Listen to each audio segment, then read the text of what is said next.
Now, what are the implications of the advent of the Imam? The first and major implication of the advent of the Imam is that the substitute that Dajjal had created to replace the Khilafah, that substitute, your modern state, will now return to the garbage bin of history from where it came out in the first place. Why do I use such harsh language?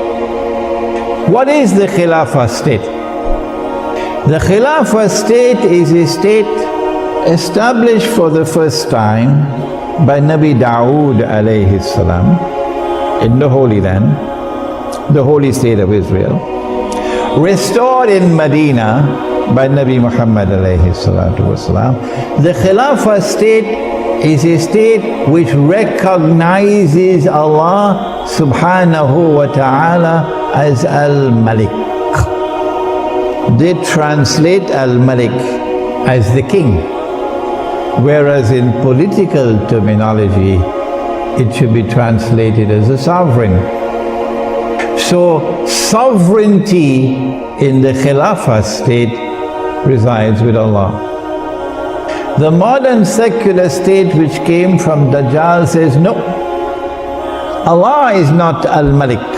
Sovereignty does not reside with Allah. Sovereignty resides with the state.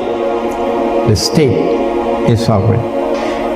The people are sovereign, not the Lord who created them. You don't need a PhD to understand that that is shirk.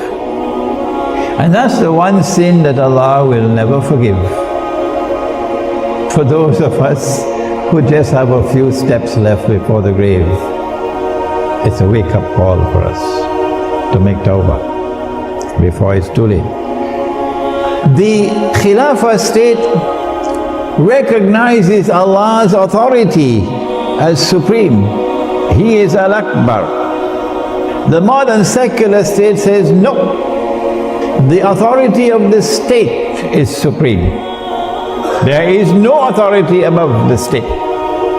And the states are all organized under the United Nations organization. And the United Nations organization has as its top the Security Council.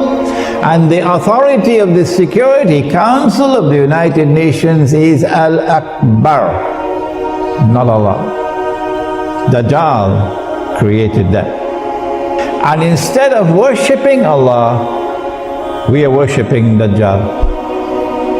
The Khilafah state says that Allah is Al-Hakam, the supreme lawmaker. His law is the supreme law. And when He says haram, no one can make it halal. And when He says halal, no one can make it haram.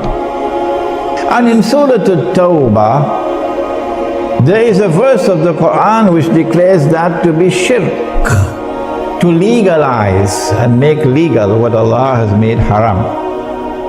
That is shirk. The modern secular state says no, Allah is not Al-Hakam. Parliament is Al-Hakam. Parliament makes the law. And the law that comes from Parliament and the law that comes from the United Nations is the supreme law. The modern secular state says more than that. If I am wrong, would you kindly correct me? The modern secular state says that Allah can make it haram, but we can make it halal. Shall I give you some examples? Would you be interested? Did you know that Allah prohibited money being lent on interest? Did you know that?